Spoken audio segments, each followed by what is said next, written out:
All right, so the South African Human Rights Commission, Sandra Makoasha, joins us now for a further discussion on the tariff hike. Good afternoon, Sandra. Thank you very much for joining us on the program. So you, as the Human Rights Commission, have joined many who are opposed to that 36% tariff hike. You've even gone as far as warning that a hike could lead to social unrest. Talk to us about this.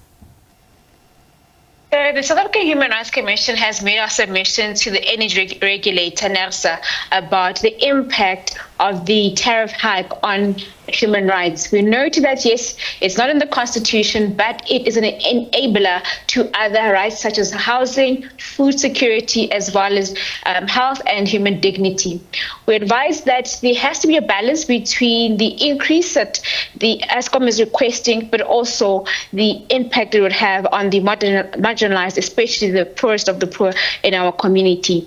In South Africa, we have 18.2 million South Africans that are within the poverty line, and this has not actually been addressed by Eskom in its application. So therefore, in this exercise, we then caution against the aspect that South Africans are living below the poverty lines.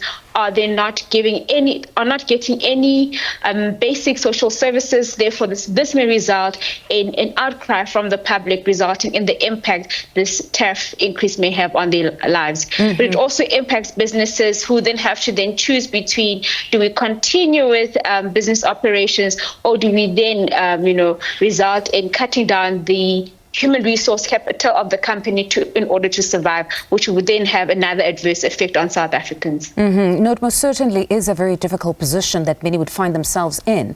But now, in attempting to justify this hike, Eskom has placed the blame to a certain extent on NERSA, saying for many years prior to this, they have rejected most of their specific requests for certain amount of a tariff hike. So in this instance, they're saying that they've been left no choice but to take it to that 36% because over the years there's been a rejection of their proposals. We will note that, yes, Eskom has made those allegations against the energy regulator, but in the last few years, Eskom has increased their tariffs up 200%, which is ridiculously high. And we need to then also understand the socioeconomic factors in South Africa that contribute to the poverty line, with 18.2 million South Africans unable to meet their basic needs, and those who then all municipalities will look for alternatives such as illegal connections, which then would frustrate Eskom in the end. So we're just asking Eskom and the energy regulator to just exercise a balancing exercise between the needs of the poorest of the poor as well as the request by Eskom. I don't know if you managed to hear a little bit of what the Minister of Electricity, Dr. Kgosientsho, had to say, because he has stated that they are looking at mechanisms to almost shield or cushion the ordinary consumers. But if you listen specifically to that statement, he said nevertheless they'd allow the process between Eskom and NERSA to proceed, and then they would make their submission. Some could argue that he said a lot without saying much at all, because there's been no specific commitment that they will somehow cushion the consumer. What did you make of just that statement of saying we'll assist, but saying nothing more beyond that?